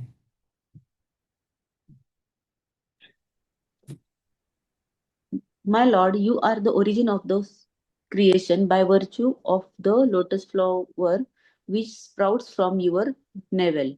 You are the supreme controller of the senses and the sense objects, and you are also the all pervading Vasudeva. You are most peaceful, and because of your self illuminated existence, you are not disturbed by the six kinds of transformations. Basically, various glorifications of the Supreme Lord. How is a source of creation and is not disturbed by any kinds of material creation, nor in any way. Material creation means senses, sense objects, or the, the expressions of the senses, like six transformations: hunger, thirst, shoka, moha, and jara and mrityu. All these six. He is not disturbed by that. That means he's always transcendental. He's most peaceful. All these qualities are explained. So we'll see the what is the main point in this. So Vasudeva, all pervading aspect is glorified. So basically is the deity of chitta, consciousness. So that's purpose of the prayer here is that to purify his chitta, glorifying the function of the Lord. Is a controller of the senses and sense objects. Bhuta sukshmendriyatmane. So by remembering that, he is purifying himself, his chitta. And the purpose is, please make my chitta peaceful, shantaya, unchanging, kutasthaya, and make it conscious of bhakti by revealing your beauty, swaruchiship. So this is his purpose in remembering the aspect of Vasudeva to purify his consciousness and also invoking all these qualities so that he can uh, he can manifest the Supreme Lord can manifest his beauty in the heart, in the chitta. So this is Prabhuji, the if we say this prayer, then our chitta also will be purified. with chitta or chitta consciousness. Purification happens, of course, we definitely glorify the Lord. Our main process is always remains as I mentioned initially. Nama Rupa Guna Leela. Holy name we always focus on. Nama Sankirtanam. Another process will help definitely. Then waited. Now the Bhutashuddhi is going on. He's remembering the Vasudeva aspect. Yeah, we can remember. We can remember also when we travel outside, when we see all the expansions of the material world, when we see how Vasudeva is always everywhere. Vasudeva means one who is situated everywhere. It's called Vasudeva. So in that way, when we keep on remembering his expansions, in that way we are also purified. Chitta consciousness becomes purified. Anything we can connect to the Lord. And we should. That's what Krishna Arjuna praying na, in the 10th chapter. Keshu keshu cha bhaveshu chintosi bhagavan maya. How can I remember my dear Lord? I am staying in this material world. How can I remember? Krishna mentioned many vibhutis. So that is called, we can always meditate, remember. And Prabhupada also many times mentions this aspect, how one should remember Krishna. By doing, when we are staying in this material world, how we can remember the Lord. So that is also very much recommendable process for the sadhakas, I guess. So Prabhupada explains all these aspects. Please go through. Purports also a little bigger. How Vasudeva is all pervading. By grace and help of Lord Vasudeva, who is all pervading, one can engage his senses in devotion service without deviation, just as the Lord acts without deviation. The beautiful points he explains. Shantaya, Kutastaya, Swaruchse is the source of material existence, but is not conditioned by the. Please read this point. Last point. Lord, Vaibhav. The Lord, however, is not subject to such conditioning. Therefore, he is described as self-illuminated. Consequently, any conditioned soul within this material universe can remain completely perfect when he is under the protection of Vasudeva or when he is engaged in devotional service. So when we are doing our own normal day-to-day activities, so the more we are connecting to the Lord through them, so that way also that those things, the very things can be purified by remembrance of the Lord. Kayena vacha manasendriyerva buddhyatmana va kurute swabhavat yatat sakalam parasmai narayanaya iti samarpayami. So when we're doing all the activities, this is for Narayan's pleasure. Shri Radha Vrindavan Prityarthe. Whatever we are doing, if you try to do that in that way, so then everything is purified. And we are also in a devotional consciousness. Right. Sankarshanaaya Sukshmaya Durantayantakaya cha Namo Vishwa Prabodhaya Pradyumnayantaratmane. When some other devotees can read. Yeah, that was saying.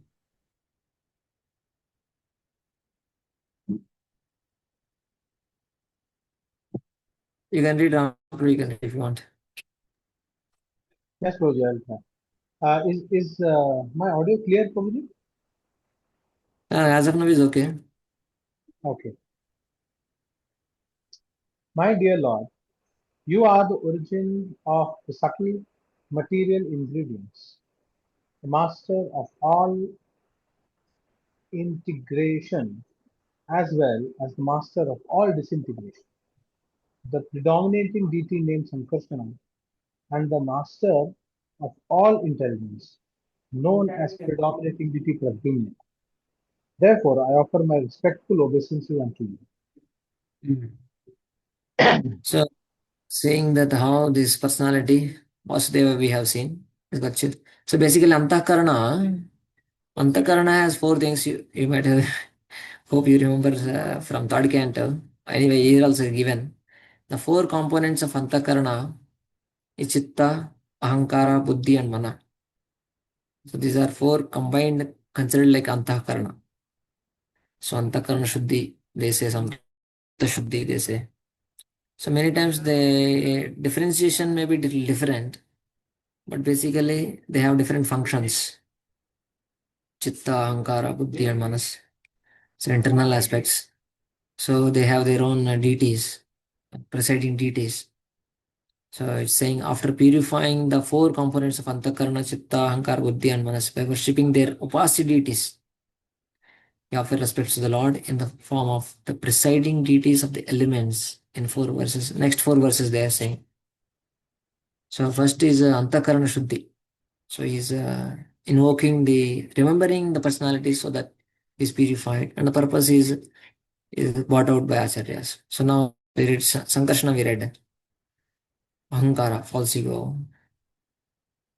So why he is the Sankarshana is the master of disintegration or the destroyer of universe, Antakaya. So he is also master of integration, Sankarshana. So Sankarshana, integration means one who brings together, one who destroys. Destroys also Sankarshana. Destroys means all the Brahmandas are manifested by the Supreme Lord Mahavishnu, who is the expansion of Sankarshan. And also he annihilates everything. Lord Shiva, see, Lord Shiva's role is only to one Brahmanda. We should be a little clear about this aspect that I think I mentioned last time. But Anantakoti Brahmandas comes from only from Mahavishnu. There is no scripture, no any verse, no any picture saying that Brahmandas coming from Durga Devi or Lord Shiva, etc., etc. Their role doesn't appear there. The role appears only, Lord Shiva role comes when in one Brahmanda, when the Pralaya has to happen. That's one Brahmanda Pralaya inside is the role of Lord Shiva. But Anantakoti Brahmandas, when they have to be taken inside, that is only aspect of Mahavishnu. That Pralaya, that disintegration. So that point you need to remember. So his Sankarshana is in that aspect. So what is the purpose So he's yasya saying? kanishasita kalamatha. So that Yeah, sloka, Prabhuji, correct. when Lord is inhaling, exhaling. So that you are talking about, right? So that Yes, that we are pralaya, talking. right? Complete. That pralaya, that kind of pralaya where is within one breath everything comes out, all Brahmandas. We are just in one breath. We are just staying in one breath of Mahavishnu now, as of now. Not just in one life, millions of lives. So yeah, his purpose is by bind my possessiveness, mamatva to the Lord, and my ego ahankara to my true identity as devotee. So integrating, no? So he's integrating, he's taken that kind of a prayer, purpose of prayer, let bind my possessiveness to the Lord. See, want to attach to something. So let me attach to Supreme Lord. That attachment we cannot give up. If one is not attaching to anything, they will be attaching to the pet animals, their house, whatever. So attachment we cannot give up. So let me be attached to, be integrated with the Lord. And my ahankara, let it be true ahankara. Not false ego, but true ego. So let my ego be, and my ego, my as devotee. So the possessiveness. So that's how the purpose of prayer is mentioned here, possessiveness. Mm. So that is meant by Sankarshana. Sankarshana and Pradyumna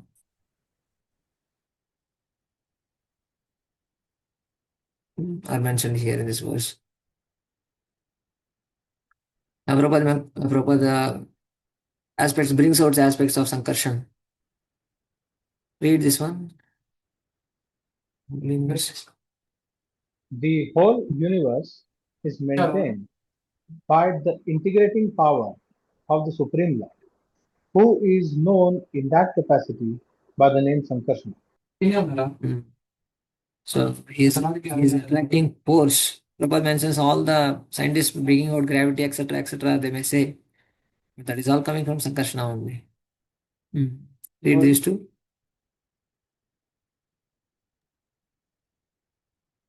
Sankarsana is the master of integration and disintegration, whereas Pradyumna, another feature of Lord Vasudeva, is responsible for universal growth and maintenance.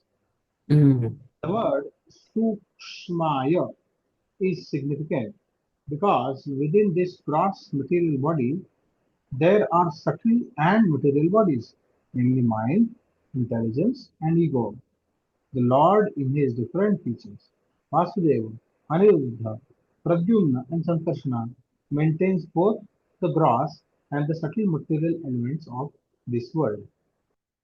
So basically, everything, Lord, different features are manifesting to carry on the different activities in this world and with different personal bodies. So by reading all these things, we no need to be confused or fearful, or we should remember all these possibilities and glorify the Lord, please the Lord. But for technical aspects, these are very much mentioned. If one is very much interested in how things are manifested, how who is maintaining what, how is Lord is carrying on all these activities. So he is carrying on with a perfect systematic maintenance in this world. And if we have that opportunity, then we can definitely remember all these personalities who are expansions of the Lord, Chaturyuha, these elements. But generally, as devotees, we always directly remember Krishna's, this body belongs to Krishna. I am trying to engage the body to Krishna service. As our Ambarish Maharaj praying that famous verse. What is the famous that verse? Uh, okay, I don't remember now, but he's saying that how my hand should be engaged in service of the clean the temple Vacham of the Vaikuntha Lord. Gunanudhane. Vacham Sivaikunda Gunanavarane. Yeah, my ears hearing the glories of the Lord, etc., etc. So like that, a devotee can definitely directly pray to the Lord, and in that way we can engage in service of the Lord. But these are a little more technical aspects. How Lord does in systematic way everything. Hmm. Namo Namo Namo अनिरुद्धाय ऋषिकेशेन्द्रियात्मने नमः परमहंसाय पूर्णाय निवृतात्मने.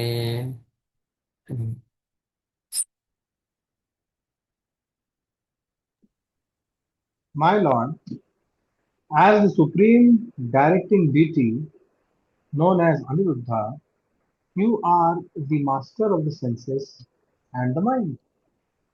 I therefore offer my obeisances unto you again and again. You are known as Ananta as well as Sankarsana because of your ability to destroy the whole creation by the blazing fire from your mouth. So the blazing fire of your mouth is one Brahmanda. Inside one Brahmanda, when partial pralaya happens, the fire comes from bottom. Some planets are destroyed. So this is known as Ananta as well as Sankarshana. Ananta is expansion of Sankarshan. Yeah, so that's aspect is trying to remember. Okay, what is the purpose of that remembrance? So 35, both aspects are mentioned here. What we read is 35 only, no? 36 we read now. So in the last point, the false ego and intelligence, both we read. So he's Sankarshana is responsible for integration, disintegration. Pradyumna is responsible for growth. We read. There is a representative of intelligence, Pradyumna. Sankarshana is a false ego. So he's asking, wake up my intelligence so that it will saturate me with bhakti. So Vishwanath Chakratagara especially, everything he connects to bhakti, Supreme Lord's beauty, etc., etc. So that's the amazing aspect of acharyas to give us an indication how we need to everything connect to Lord in that sense. Aniruddha, we read Supreme Director Aniruddha, he's in charge of the mind, director of the mind, Indriya, which is the chief of all the senses, Rishi Keshav. Attract my mind to the Lord's lotus feet through bhakti alone and keep it in the perfect state of cleanliness. This is the main purpose of the prayer by Lord Shiva. So, Prabhupada explains more about how we need to engage the senses and purify the senses. Maybe mind is the director of the senses. Of course, many talks, many sections of Bhagavatam, Bhagavad Gita talk about mind. I think you will come across now in fifth canto also. Many sections talk about mind, senses and mind. So that's one of the fundamental things. So we need to engage everything in service of the Lord. So that's what Prabhupada's main point. So mind is the director of the senses. Lord Aniruddha is the director of the mind. So in order to execute devotional service, one has to fix his mind on the lotus feet of Krishna. Therefore, Lord Shiva prays to control of the mind, Lord Aniruddha, to be pleased to help him engage his mind on the lotus feet of the Lord. But then Prabhupada explains more and more about this mind and how we need to pray to the Lord. We can pray to Aniruddha to keep us on that aspect. And one more point Prabhupada brings out, Acharyas bring out, that is Aniruddha is as good as sun god, who has the power to clean, that kind of aspect. So when we are focusing on Aniruddha, we are also remembering the sun god who is a purification personified. So when we keep the mind on Aniruddha, remembering Aniruddha, mind is also clean. Not only it's controlled. Control means it's cleaning. Cleaning means controlling. And then that aspect Prabhupada explains. Now please read last 2 points about Paramahamsa. The word Paramhansa is applied to persons who are completely cleansed. When there is sufficient sunshine, the mind remains clear and transparent. In other words, the sun god helps the mind of the living entity to become situated on the platform of Paramhansa. Continue. So, Prabhuji, so the sun god is instrumenting in cleaning our mind also. This is first time I have heard. Yeah, we generally consider moon also. Moon is very much connected to the mind. That is true. But here sun is like a predominating deity in the Pradyumna. So the Pradyumna is considered like Prabhupada mentions if you read the purport. So Pradyumna is considered since the predominating deity of the sun is an expansion of Lord Aniruddha, Lord Shiva also prays to sun god in this verse. So he is considered like an expansion of Aniruddha, the sun deity, the sun. So when we are meditating on or remembering Aniruddha, we are meditating on sun god also. So because Aniruddha is in charge of the mind, so in that way Prabhupada is connecting. Hope you are getting the connection. Hare Krishna. Are you there? Thinking. Hare Krishna. Ramkishore Prabhu. Am I audible to others? Sorry, Hare Krishna. Prabhuji. Actually, one call came. That's why I got Oh, okay. disconnected. No Yeah. problem. Yes. As Prabhupada mentioning, as we are seeing that Aniruddha's expansion is considered like a sun.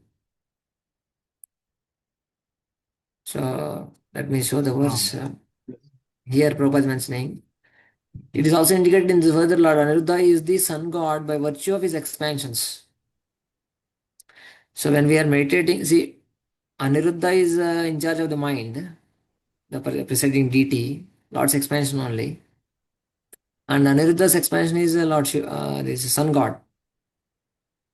So when we are meditating on Aniruddha, we are also meditating on sun god, and which has the power to purify the mind. So that's why it's connected here like that. Sun god has that kind of a potency. Yeah, and that is why also we chant the Gayatri mantra, right? That is also Yeah, Gayatri purifying, also. right, Prabhuji? Yeah, good connection. Good point you brought out. Yeah, we also especially, of course, their Gayatri mantra focuses on. Of course, the Jiva Goswami mentions this Gayatri represents Supreme Lord itself. He has a different Correct. explanation. Mhm. But yeah, in general, Brahmins generally is Surya. They meditate on Surya. So purification and empowerment, both. Purification and empowerment is very, very high. So because the mind is purified by meditating on Sun God, and who is representative of Aniruddha, who is in charge of the mind. Yes, very good point you brought out. Gayatri mantra also. Yeah, yeah. Please read the last point. this the Lord Shiva prays to? Yes. Thus, Lord Shiva prays to Anuruddha to be kind upon him so that A. His mind will always be in the perfect state of cleanliness and will be engaged in the devotional service of the Lord.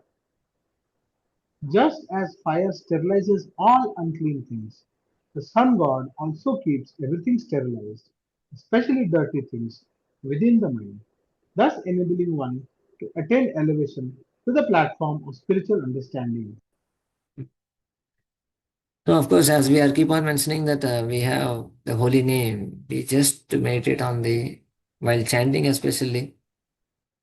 As well as Sanatana Goswami explains the beauty of chanting, as well as Nam Kirtana and Kirtana and Japa also.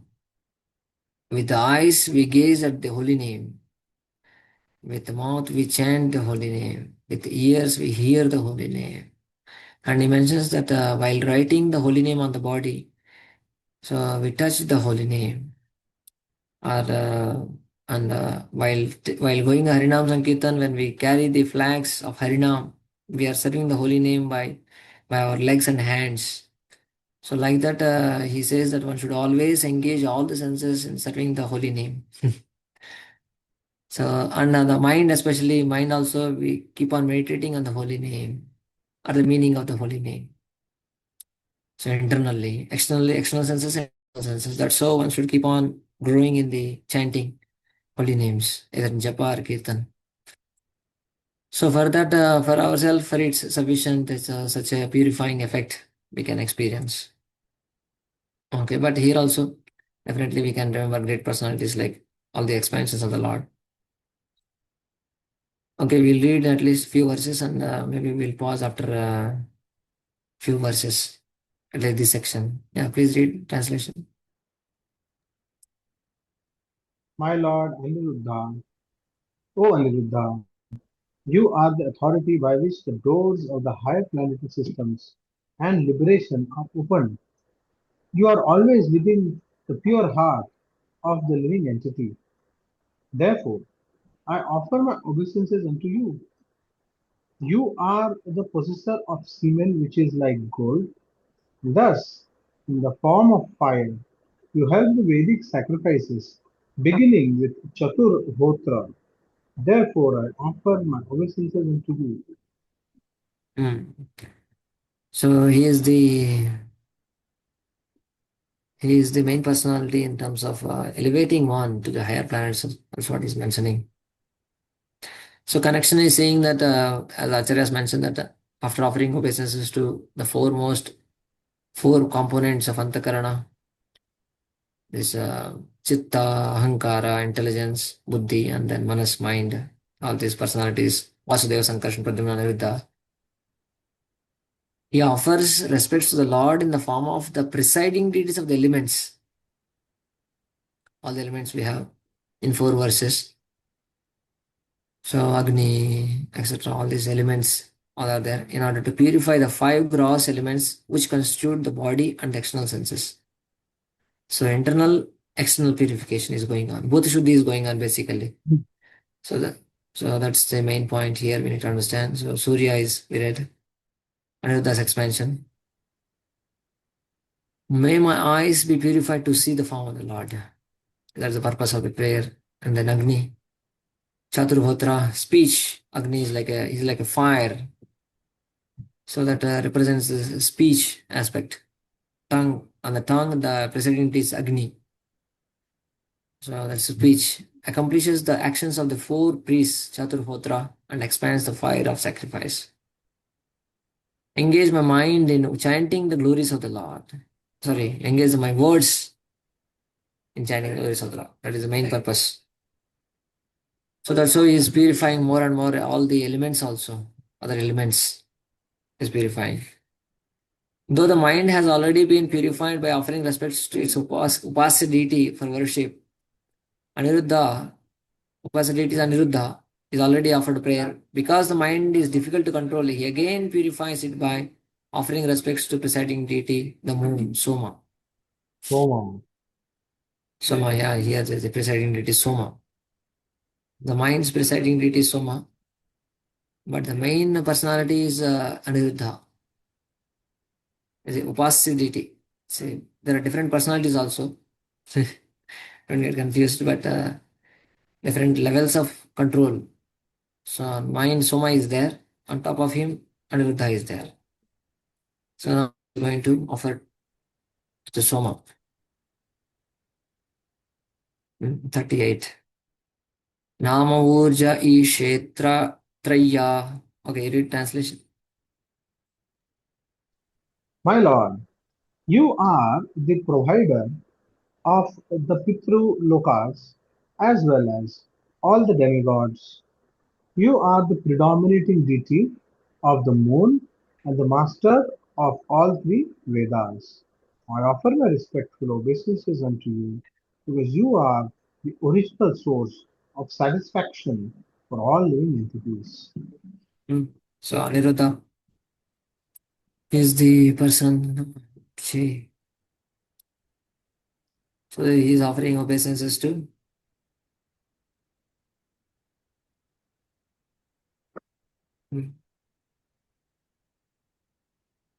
the mind, and the now is of course it also includes the taste. Give the taste. Urja Ishe. Now this verse comes. Urja Ishe is coming. Provider of Pitrulokas, in charge of the mind and the taste both. The Soma. Trayah, master of the three Vedas. Trayah. So what is the main purpose? Please purify my debts to the Pitas, Devatas, sages, and Jiva, and completely engage my mind in bhakti. So we have so many debts which are to be rid of, but at the same time, when we keep on focusing on Supreme Lord, worship, then there is no any need, other need. That's why in terms of praying to that personality, Soma, he is trying to get rid of all other debts. So that's why main Prabhupada mentions Devarshi Bhutatanam Pitrinam, someone who is engaged in Sarvatmana Ya Sharanam Saranyam. So when Mukundam, when we take shelter of the Lord, all these debts are clarified, are removed. So here Lord Shiva prays to Lord Aniruddha to give him strength so he can become free from all obligations to Pitas, demigods, general living entities, and saintly persons, and completely engage himself in devotion service to the Lord. The purpose is also Prabhupada speaks here. Acharya has written. So aspect of Aniruddha in the form of Soma is mentioning in this aspect. So please read this point. Lord Shiva's prayer to Lord Aniruddha is meant for this purpose. Tripti Daya. He prays to Lord Aniruddha to help him be satisfied by eating only prasad offered to the Lord. The top point Soma, the Soma or the presiding deity, predominating deity of the moon, is responsible for the living entity's ability to release the taste of the food through the tongue. So Lord Shiva prays to Lord Aniruddha to give him strength so that he will not taste anything but prasad of the Lord. So both personalities in the sense like if Soma is a intermediate, Aniruddha is the top personality. So by vibrating and by tasting, this is tongue's aspects, two aspects. So vibration already is spoken here, vacha, speech, agni. Especially here Soma in terms of taste. Soma is also in charge of the mind and rasa. From the moon only all rasas come, or juices to all the Somo Bhutva Rasatmakaha, Krishna says in Gita. So my main purpose is let my tongue taste sweetness of things related to Lord. Let me not taste anything except prasad. So that's the main aspect here in 38. We'll see two verses and we'll pause till 40. Read a translation.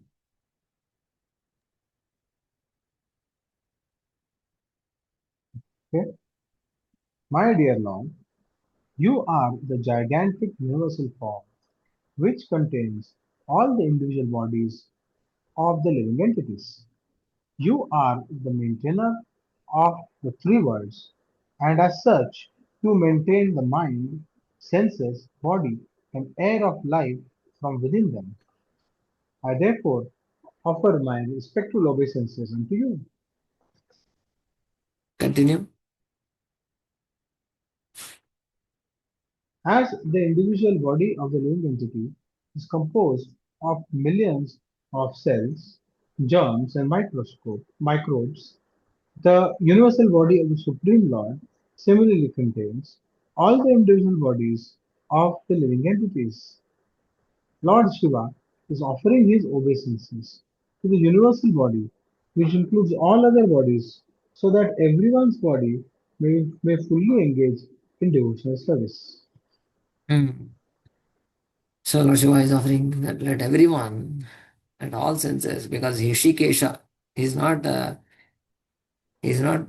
owner of only few persons' senses.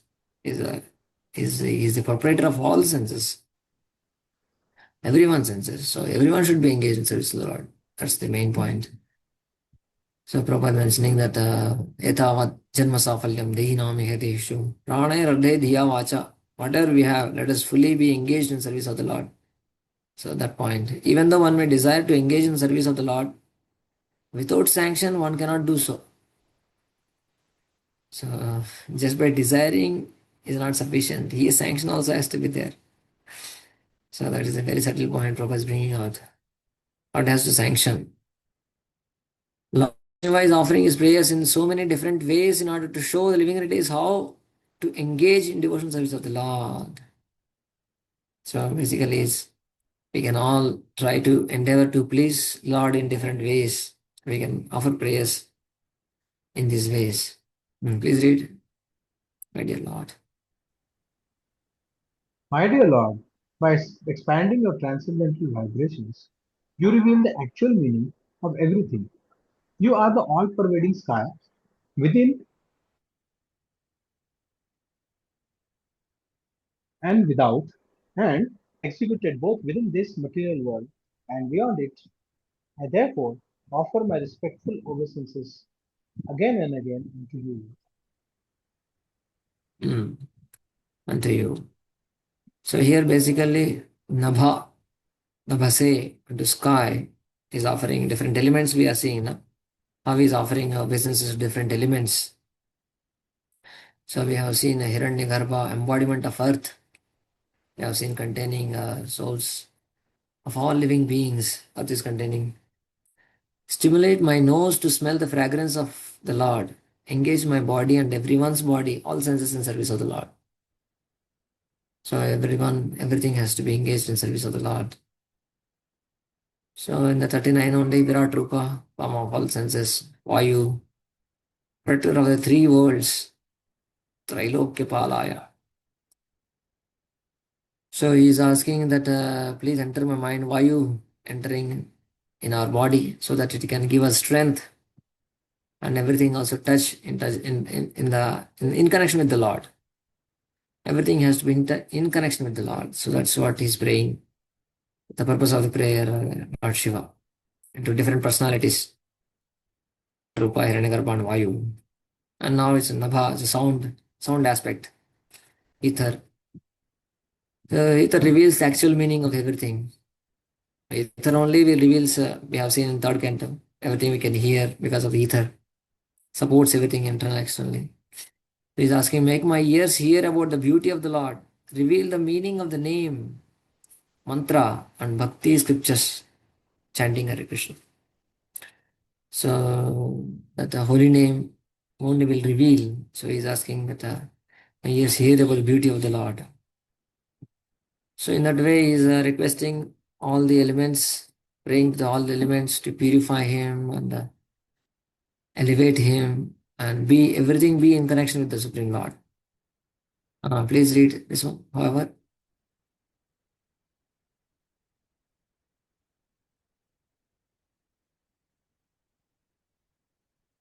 Hare Krishna.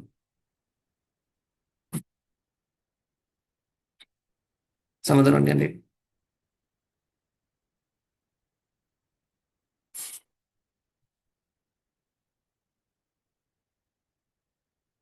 Hare Krishna. However, the real essence of Shabda Brahma. Yeah, please. Continue. However, the real essence of Shabda Brahma is chanting of the Hare Krishna mantra. By vibrating this transcendental sound, the meaning of everything, both material and spiritual, is revealed. This Hare Krishna is not different from the personality of Godhead. So the meaning of everything is received through the air sound vibration. So that's what he's praying for. Please let it reveal everything to me, my dear Lord. So in that way, he's praying, offering his pranam to Nabha, the sky, the ether. Lord Shiva is therefore praying to the personality of Godhead to be kind to us, so that simply by chanting the Hare Krishna mantra, we can understand everything in both the material and spiritual worlds. This is more implied meaning of that prayer. Okay.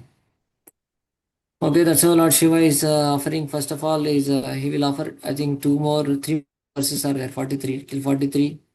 He's offering different various elements. And then he will start meditating on the Supreme Lord. So that's how these beautiful prayers of Rudra Gita we are trying to learn. But the main point will always be that how we need to remember the Lord in connection with everything and purify ourselves by chanting the mantra Hare Krishna, Krishna Krishna, Hare Hare, Hare Ram, Ram Ram, Hare Hare. But all these elements also we can try to connect with the Lord so that we are purified more and more, faster. Just like Prithu Maharaj used the yoga process to become faster and faster in going back to Godhead. Similarly, we can also utilize all these aspects in quickening up more and more. But the main process will always remain same for us, chanting Hare Krishna. Srila Prabhupada ki jai, Grandhara Srimad Bhagavatam ki jai, Hare Krishna. Anjakalvarvasya kripasimabhyavacha, Ritanam Bhavanebhyo Vaishnavebhyo Namo Namo. Hare Krishna. We'll meet same time tomorrow. Hare Krishna. Thank you, Guruji.